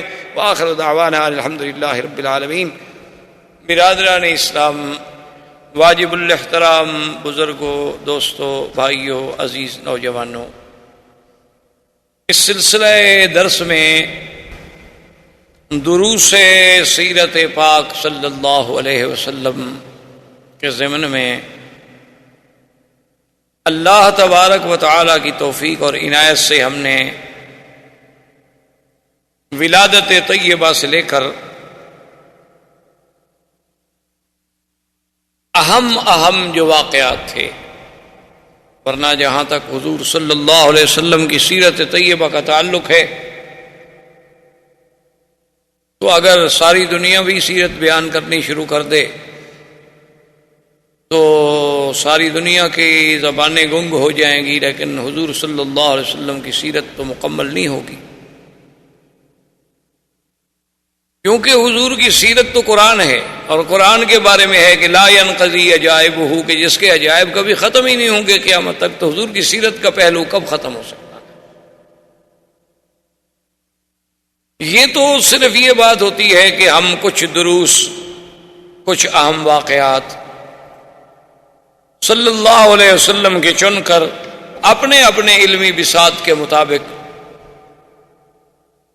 مسلمانوں کے سامنے رکھیں کہ شاید ان کی زندگی کسی ایک گوشے سے بھی منور ہو جائے،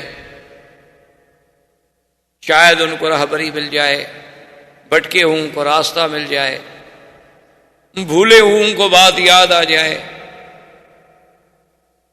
تو اس ضمن میں ہم پہنچے تھے حضور صلی اللہ علیہ وسلم جب مکہ کے لیے فتح مکہ کے موقع پر تشریف لائے تو یہ حضور صلی اللہ علیہ وسلم کی قیادت کا یعنی آپ اندازہ فرمائیں کہ اتنا عظیم کارنامہ تھا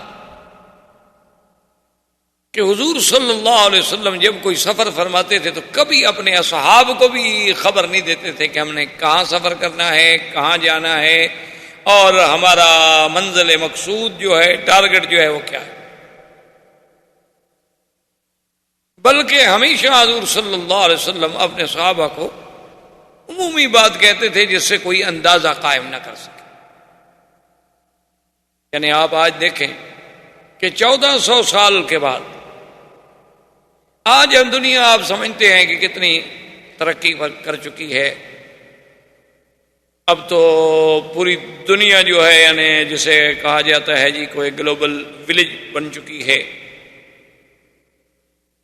تو اس میں بھی یعنی ہم حیران ہوتے ہیں کہ ابھی 2 سال پہلے کی بات ہے کہ میں سفر میں تھا، تو وہاں کی حکومت نے، بہرحال اللہ نے جزائے خیر عطا فرمایا، میرا مقصد تو نہیں تھا، نہ مجھے پتا تھا، نہ میری خواہش تھی، نہ تمنا تھی، نہ مجھے علم تھا، تو گورنمنٹ نے کوئی سیکورٹی کا انتظام کیا، اسکواڈ یہ وہ کوئی حفاظت رہے، حالات ٹھیک نہیں ہے۔ تو اتفاق سے وہ جو سیکورٹی کا انچارج تھا ایس پی، وہ میرے جاننے والوں میں تھا، تو وہ مجھے ملنے کے لیے آیا صبح۔ انہوں نے کہا کہ جی ہمیں تو ایک فائدہ ہو رہا ہے آپ کی سیکورٹی سے کہ ہم جلسے سن رہے ہیں، تقریریں سن رہے ہیں، ہمارا تو بھلا ہو رہا ہے، آپ تو تنگ ہیں کہ آپ کی آزادی میں خلل ہے۔ لیکن اس نے کہا کہ مکی صاحب اصل آج کل اگر سیکورٹی ہوتی ہے، ہمارے اسکواڈ یا ہماری حفاظتیں یا ہمارے گن مین یہ کچھ نہیں کر سکتے، بلکہ الٹا ہم تو نقصان دہ ثابت ہوتے ہیں۔ اصل سیکورٹی یہ ہے، جہاں تک ہم نے پڑھا ہے، دیکھا ہے، سیکھا ہے، یہ ہے کہ آپ اپنے پروگرام سے کسی کو باخبر نہ کریں، آپ اپنے معاملات کو راز میں رکھیں کہ آپ نے صبح کہاں جانا ہے، یہ آپ کے ڈرائیور کو بھی پتہ نہ ہو، یہ آپ کے دل میں ہو، اور جب آپ روڈ پہ نکل جائیں تو آگے جا کے فیصلہ کریں، اسے کہیں اچھا بھی اب ادھر چلو، پھر آپ کو کسی پہرے کی ضرورت ہے۔ تو میں نے کہا کہ ایس پی صاحب آپ تو مجھے آپ بتا رہے ہیں نا، ہم تو طالب العلم ہیں، یہ حضور صلی اللہ علیہ وسلم کی سیرت طیبہ کا ایک حصہ ہے کہ جب حضور سفر فرماتے تھے تو صحابہ کہتے ہیں، ہمیں کہتے کہ مشرق جانا ہے، حالانکہ جانا حضور نے مغرب کی طرف ہوتا تھا، اور کبھی فرماتے ہم نے مغرب کی طرف جانا ہے اور جاتے مشرق کی طرف تھے۔ میں نے کہا یہ تو ہمیں درس ملتا ہے سیرت رسول پاک سے، ہم نے آپ سے کیا سیکھنا ہے؟ تو اب آپ اندازہ فرمائیں کہ 450 کلومیٹر مدینہ منورہ سے مکہ مکرمہ کا فاصلہ ہے، اور 2 آدمی نہیں 10,000 کا لشکر لے کر مدینہ منورہ سے چلنا، اور مکے کے پہنچنے تک مکے والوں کو خبر نہ ہو کہ لشکر آ رہا ہے۔ یعنی آج آپ دنیا میں کوئی ایسا جرنیل پیش کر سکتے اتنا بڑا لشکر لے کے اور پیدل، اونٹوں پر، گھوڑوں پر؟ اور مکہ سے جب حضور چلے تو آپ نے اپنا رخ مبارک جو ہے طائف رکھا۔ اب سب سمجھتے رہے کہ طائف کی طرف بنی حوازن پہ حضور صلی اللہ علیہ وسلم حملہ فرمانا چاہتے ہیں، اور جب بنی حوازن کے طائف کے قریب پہ یعنی آ گئے تو حضور پاک نے باقاعدہ اپنے آدمی بھیجے جسے آپ کہہ لیں کہ بھی جاسوس بھیجے گئے کہ بھی آگے جا کر خبر دیں، جیسے آج آپ او پی ڈی کرتے ہیں، بھیجتے ہیں، پہلے وہ جا کے اطلاع کرتے ہیں کہ اچھا جی اب یہاں آپ فائر کریں۔ تو حضور صلی اللہ علیہ وسلم کے وہ آدمی گئے تو ان کو بھی آپ نے حوازن کی طرف بھیجا کہ بنو حوازن کا پتہ کرو کہ ان کا کیا حال ہے۔ بنو حوازن کا ایک آدمی اتفاق سے وہ جو ہمارے اصحاب رسول پاک حضور کے حکم پہ تلاش کر رہے تھے، ان کے ہاتھ میں ایک بنو حوازن کا آدمی پکڑا گیا، وہ ان کا جاسوس تھا، ان کو بھی پتہ چل گیا تھا کہ شاید ہم پر حملہ ہو جائے، تو وہ بھی اپنے جاسوس بھیجتے تھے کہ پہاڑوں میں پھرتے رہیں، اونچی چوٹیوں پہ چڑھ کے دیکھتے رہیں کہ کوئی قافلہ، کوئی منظر، کوئی آتا ہوا، کوئی روشنی، کوئی رات کو آگ جلانے کا منظر نظر آئے تو خبر رکھیں۔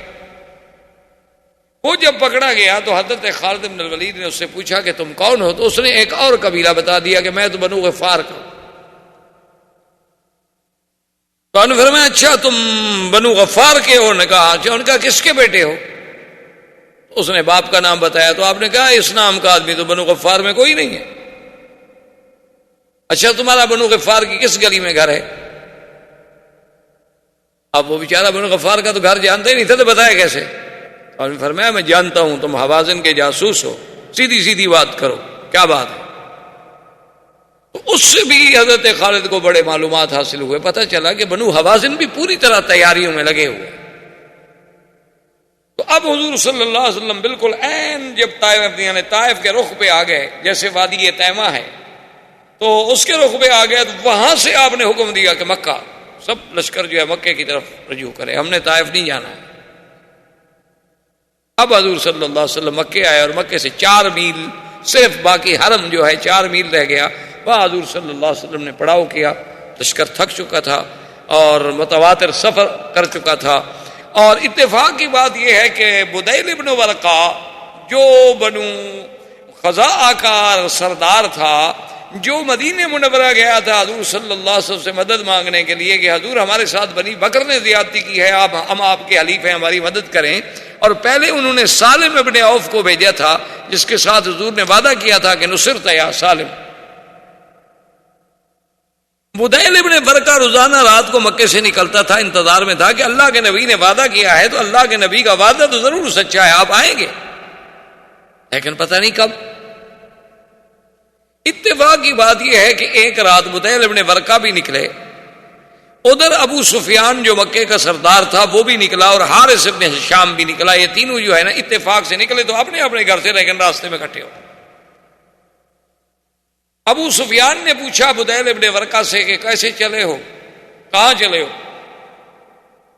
تو بدیل ابن ورقہ نے کہا تمہیں پتہ ہے کہ میرے قبیلے کے لوگ مارے گئے، بنو بکر نے حملہ کیا، تمہیں پتہ ہے اللہ کے حرم میں میرے 23 جوان مارے جا چکے ہیں، تو ہم تو اب رات کو اپنی اپنی قوم کو دیکھنے کے لیے نکلتے ہیں۔ یکدم جب روشنیوں پہ نظر پڑی تو اس نے کہا کہ ما ہاؤلا من ہاؤلا، یہ کیا ہے؟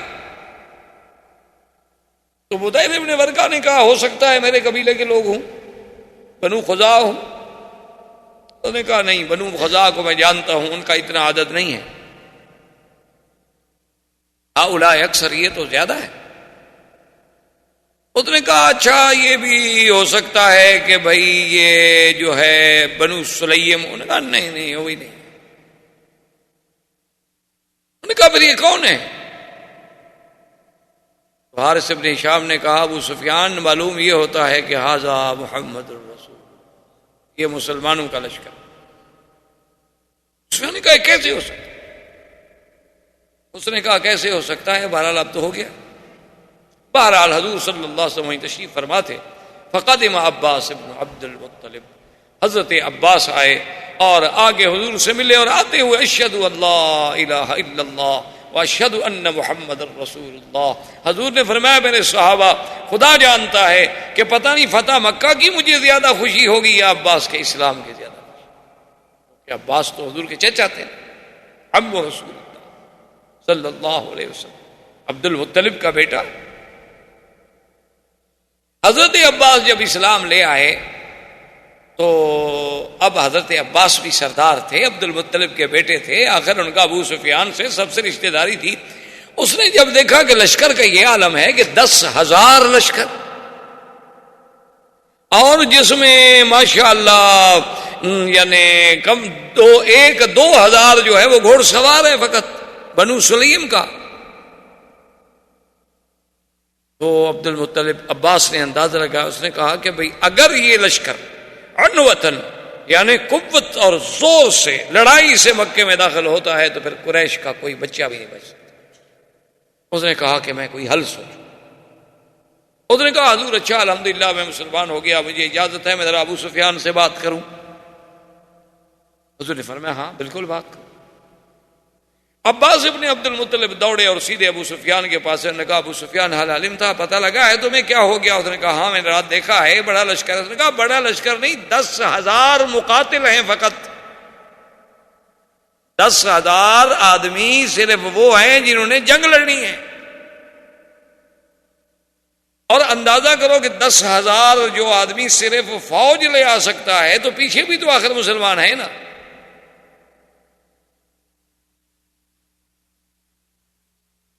تو اس نے کہا عباس کیا کروں؟ اس نے کہا ابو سفیان دیکھو تم مکے کے سردار، تمہاری ذمہ داری ہے کہ اللہ کے حرم کو قتال سے بچاؤ، اور پھر قتال بھی اس وقت جب ہمیں بچنے کا کوئی راستہ ہی نظر نہ آئے، تو ایسی قتال کا کیا فائدہ؟ اور پھر تمہیں پتہ ہے کہ مسلمانوں کے دل میں غزوہ خندق کا داغ ہے، مسلمانوں کے دل میں ہمارا احد کا داغ ہے، مسلمانوں کے دل میں ہمارے ان کے حلیف جو ہیں بنو خزاع ان پر حملہ کرنے کا داغ ہے، وہ تو جلے بھنے ہوئے آئیں گے، وہ تو ہمارے بچے کو تہہ تہہ کر دیں گے۔ ان کا ماذا افعل؟ اس نے کہا ایک ہی حل ہے کہ چلو حضور کی خدمت، اب کوئی حل نہیں بچنے کا، اب ایک ہی ہے۔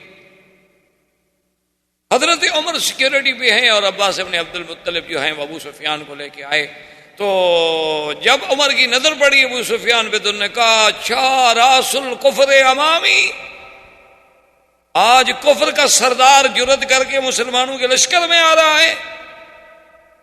عباس وہیں سے زور سے بولے, انہوں نے کہا عمر اجرتہ قد اجرتہ, میں اس کو پناہ دے چکا ہوں, وہ میری پناہ میں ہے, ہمیں حضور تک جانے دو.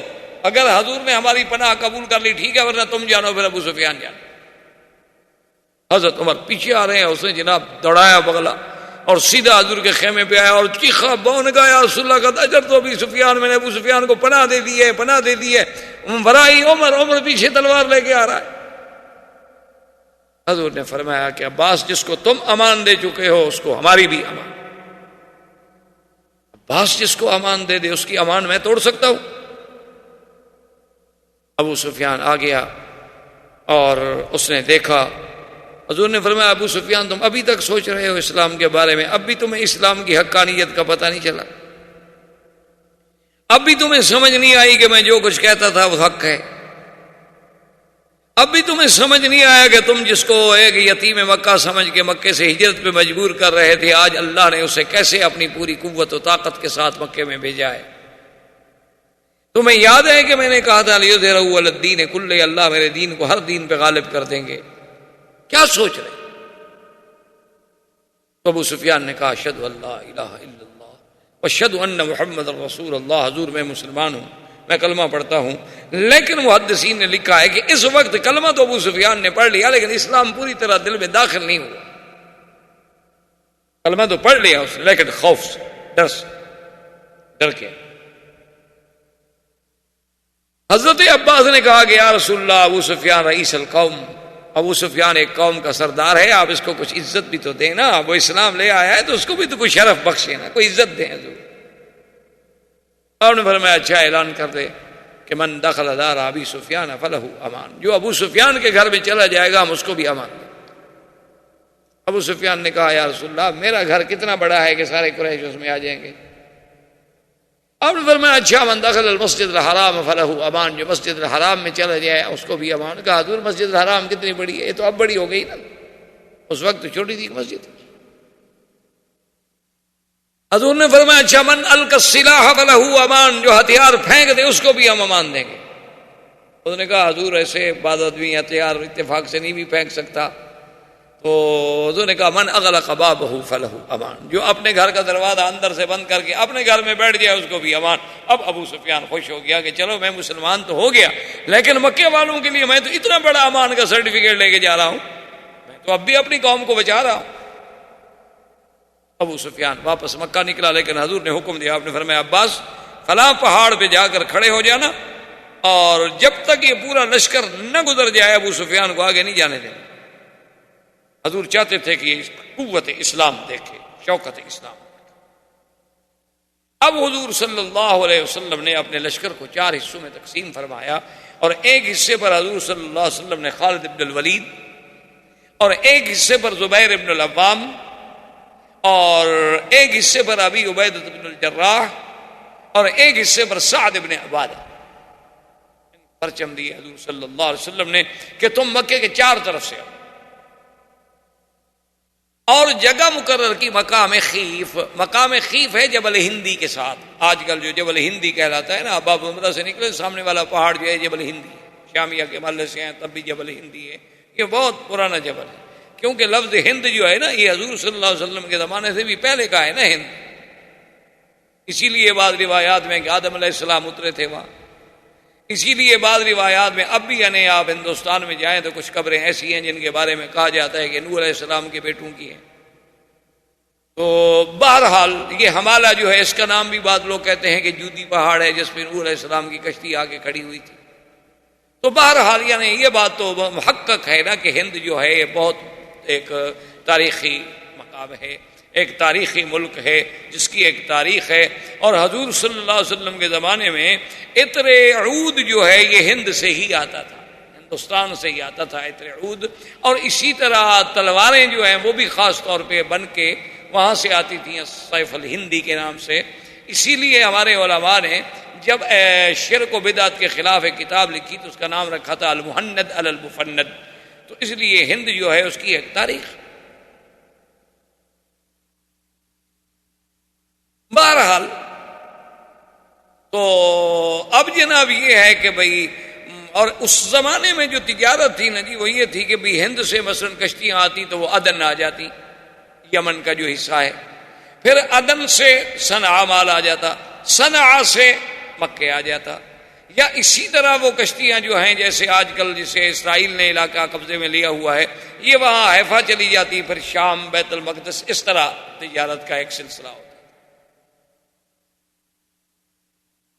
تو حضور نے حکم دیا کہ بھی مقام خیف پر چاروں لشکر جو ہیں نا جی، چاروں لشکر ہر طرف سے داخل ہوں اور جمع وہاں ہونا ہے۔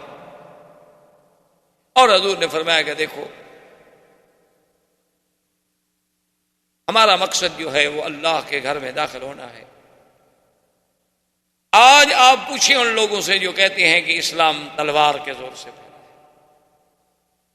اسی لیے آج بھی مسلمان کے جو دشمن ہیں نا، یہود و نصارہ، یہودی، ہنود، یہود، وثنی، مشرک، کافر، آج بھی وہ یہی اعتراض کرتے ہیں، دیکھو جی سعودی عرب کے پرچم پر تو تلوار ہے نا، تلوار تلوار جی تلوار، یہ اسلام تو تلوار کے زور سے، دیکھو جی ان کا تو پرچم بھی تلوار۔ تو یہ بات جو ہے دراصل، اور یہ اعتراض کرتے کون ہیں؟ جنہوں نے قوموں پر ایٹم استعمال کیے، یعنی آپ اندازہ کریں یہ کتنی غدار قوم ہے۔ مرغی ذبح کرنے سے تو ان کو رحم آتا ہے کہ جی ایک جانور ہے، اس کو مسلمان بڑے ظالم ہیں جی، چھری سے ایسے ایسے ایسے کرتے ہیں، بس کرنٹ تو ختم ہو جائے یار، یہ بڑا ظلم ہے۔ یعنی مرغی کا تڑپنا تو ان کو ناگوار گزرتا ہے، لیکن کوسووا میں اگر مسلمان تڑپیں، البانوی عورتیں تڑپیں، عصمت دری ہو، کشمیر میں اگر 70,000 آدمی مار دیا جائے تو وہاں تو جی نہیں، ایسا نہیں ہونا چاہیے۔ اور الٹا مسلمان کو کہتے ہیں کہ تم یہاں کیوں آ گئے، تم تو ادھر تھے۔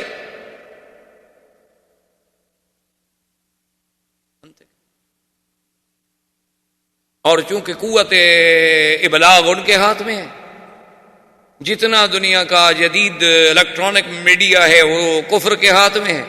ہم مسلمانوں کے پاس کیا ہے؟ ہمارے پاس تو یہی ہے کہ شام کو VCR چلا کے کوئی فلم لگا کے بیٹھ گئے، بس دیکھ لی۔ ہمارے پاس یہ ہے، کوئی بہت زیادہ صالح بندہ بن گیا، ولی اللہ بننے لگ گیا تو مولوی مکی کی تقریر سن۔ ہمارا حال تو یہ،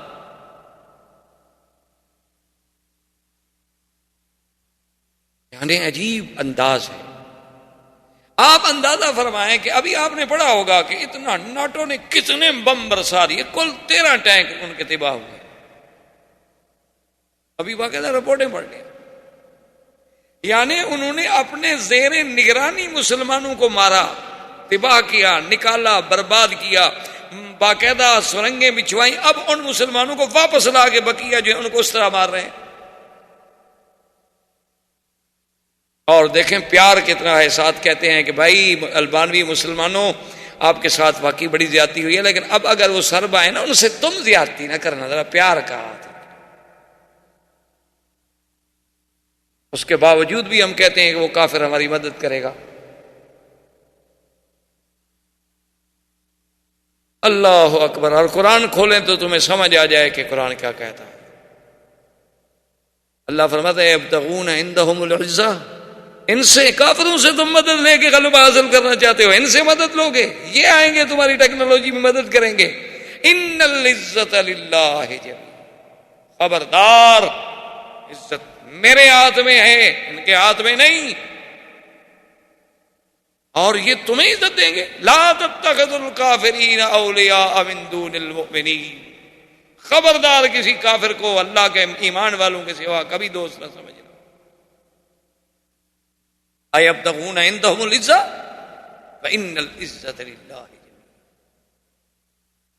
یعنی آپ حیران ہوں گے، آپ ان کو بلائیں، آپ ان کو بتلائیں کہ کیا ایمان سے کہیں کہ بلال پہ جو ظلم ہوا، صہیب پہ جو ظلم ہوا، خباب پہ جو ظلم ہوا، عمار پہ جو ظلم ہوا، سمیہ پہ جو ظلم ہوا، مسلمانان مہاجرین حبشہ پہ جو ظلم ہوا، مہاجرین مدینہ پہ جو ظلم ہوا، پھر یعنی حضور مدینے چلے گئے، 450 میل دور چلے گئے، پھر چین نہیں لینے دیتے، پھر احد میں آگے لڑے، پھر خندق میں احزاب میں ساری دنیا کی فوجیں لے کے آ گئے۔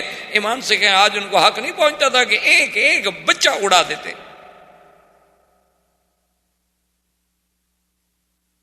لیکن دیکھیں کہ حضرت سعد حضرت سعد نے جب پرچم ہاتھ میں لیا نا، حضور نے 4 پرچم دیے نا، ایک خالد کو، زبیر بن عوام کو، سعد کو، ابی عبیدہ بن جراح رضی اللہ تعالی عنہم کو. تو حضرت سعد نے ایسے غصے میں ایسے ایک دفعہ پرچم کو یوں ہلایا اور کہا لا قریش بعد اليوم، اليوم یوم الملحمہ. میں نے کہا صحابہ تیار ہو جاؤ، آج کے بعد قریش کا بچہ نظر نہیں آئے گا، اور آج دن ہے ہم اپنے خون کا بدلہ لیں گے. حضور نے فرمایا ٹھہر جاؤ، فرمایا پرچم واپس کر دو. یہ دین تلوار سے پھیلا ہے. حضور نے فرمایا سعد کیا کہہ رہے ہو، الیوم یوم الملحمہ نہیں، الیوم یوم المکرمہ. آج عزت کا دن ہے، تکریم کا دن ہے. الیوم یعز قریش، آج اللہ قریش کو عزت دیں گے، ذلت نہیں. ہم کسی کو ذلت دینے کے لیے تو نہیں آئے، ہم تو عزت دینے کے لیے آئے. واپس کرو پرچم واپس کیا. لیکن دیکھیں حضور صلی اللہ علیہ وسلم کی فراست. آپ جانتے تھے کہ سعد تو انصار کا سردار ہے، اگر اس سے پرچم واپس لے لیا ہے ہم نے تو انصار کے دل پر تو چوٹ لگے گی نا. تو حضور نے فوراً اس کے بیٹے کو بلایا، کیسے اپنے سعد کو پرچم دے گا. سیاست مدن پر کتنی نظر تھی میرے نبی کی صلی اللہ علیہ وسلم. آج تو آپ دیکھتے ہیں نا، الیکشن کوئی ہار جائے، ایک آدمی مر جائے میں نے، تو پھر جو سمجھدار پارٹی ہوتی ہے اس کے بیٹے کو ٹکٹ دیتی ہے، تاکہ پھر وہ ایشو بن جاتا ہے نا انتخاب میں کہ جناب وہ ان کا تو حق تھا نا جی، اس کا تو حق تھا نا جی، اس کا باپ ہی جناب پہلے MNA تھا نا، اب وہ مر گیا تو یہ تو سیٹ ان کی ہے جناب، اب یتیم سے چھیننا چاہتے ہیں یہ ظالم لوگ. تو سب سے بڑا ایشو وہ ہوتا ہے. یعنی 1400 سال کی ترقی کے بعد آپ یہ باتیں سوچ رہے ہیں، لیکن اللہ کے نبی کی وسعت نظر دیکھیں کہاں. حضور نے وہ پرچم دے دیا اور اس کے بعد حکم دیا اور فرمایا کہ دیکھو خالد، لڑنا نہیں. من القى السلاح فله امان، جو ہتھیار ڈال دے امان. من اغلق بابه فله امان. من دخل دار ابی سفیان فله امان. من دخل المسجد الحرام فله امان. آپ نے فرمایا جو ابو سفیان کے گھر میں داخل ہو امان، مسجد میں داخل ہو امان، ہتھیار پھینک دے امان، اپنے گھر کا دروازہ بند کر دے امان، بوڑھے کو امان، عورت کو امان، بچے کو امان. الا عشرتن، فرمایا صرف 10 آدمی ہیں جن کو امان نہیں ہے، باقی سب کو. اور آپ نے فرمایا صحابہ ولو انہم وجدتم واللکین تحت استار الکعبۃ فاقتلوہم، اگر وہ 10 آدمی کعبۃ اللہ کے خلاف کے نیچے بھی گھس جائیں تو پھر ان کو وہیں بھی قتل کرنا ہے، ان کو پناہ نہیں. ان میں کون تھا؟ ایک اکرمہ ابی جہل کا بیٹا، اور ایک صفوان ابن امیہ، اور ایک عبداللہ ابن سعد ابن ابی السرح، اور ایک ہند زوجت ابی سفیان، ابی سفیان کی بیوی جس نے حضرت حمزہ کا کلیجہ چبایا تھا. حضور نے فرمایا ان کو نہیں. یہ تو اگر کعبہ شریف کے غلافوں کے نیچے بھی چھپ جائیں ان کو وہی مار دیں. اب سارے کافرے بڑھ رہے ہیں، امان امان امان امان، تو سارے مکے میں امان امان ہو گئے. صرف خالد ابن الولید جو ہیں یہ جس طرف سے آ رہے تھے، اس لڑکا وہ علاقہ شاید ابھی آپ لوگوں نے مکے میں رہتے وہ دیکھا ہو، جس کو ابھی آپ شیب عامر کہتے ہیں. جب آپ یعنی غزہ میں جائیں آگے جفالی سے پھر آپ رائٹ پہ جائیں تو شیب عامر سے جب آپ جائیں گے تو آگے علاقہ ہے ملاوی جسے کہتے ہیں. اس ملاوی کے تلے سے جب چڑھائی سے آپ اترے نا تو یہ جگہ ہے، اس کا نام ہے خندمہ. اس جگہ پر جب آئے تو اکرمہ نے کیا کیا کہ 20 25 50 آدمی اکٹھا کر کے وہ اسی علاقے میں کھڑا گیا. اس نے کہا کہ دیکھو جی بات سنو، حضور نے امان دے دی ہے، یا جو کوئی ہم تو لڑیں گے یا قتل ہو جائیں گے، یا کم از کم ہم زندگی میں جاگتے ہوئے نہیں دیکھ سکتے اپنی آنکھوں کے ساتھ کہ اللہ کا نبی مکے میں داخل ہو جائے. چلو زیادہ سے زیادہ مر جائیں گے اور کیا ہم لڑیں. تو وہ 50-100 آدمی لے کے وہیں کھڑے ہو گئے. اکرمہ اچھا خدا کی قدرت ہے، ادھر سے خالد آئے، آگے وہ ہتھیار لے کے کھڑا. احباب کرام، اس کے بعد اب آپ اس مبارک سلسلے کی CD نمبر 26 سماعت فرمائیں.